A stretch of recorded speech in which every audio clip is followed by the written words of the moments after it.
Hello, in this video we're going to use Mathematica to find the area of the surface for the part of the hyperbolic paraboloid z equals y squared minus x squared that lies between the cylinders x squared plus y squared equals 9 and x squared plus y squared equals 25.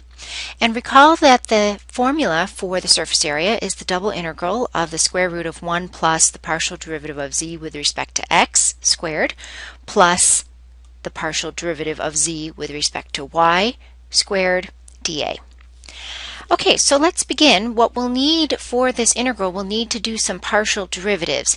Now, our function z isn't very complicated, and you could do these by hand, but I'd like to show you how to do it in Mathematica as well. So I'm going to create a new input cell, and over along the right-hand side of the screen you have the Classroom Assistant palette.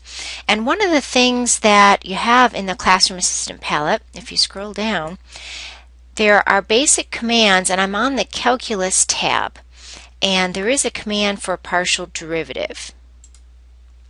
So we're going to do the partial derivative with respect to a particular variable x, and then the expression is y squared minus, and shift enter, and that is correct. I mean, we know what the answer is, but we want to make sure we can do this with Mathematica as well.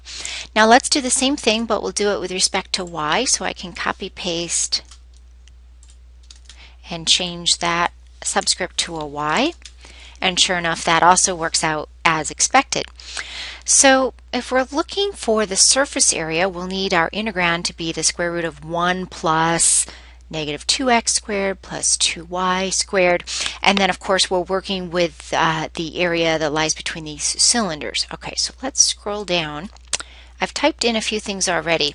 So we've got our double integral over region D, and if we convert that to polar coordinates, notice that 4x squared right here, that would be 4r squared cosine squared, and then we've got a 4y squared, that would be 4r squared sine squared.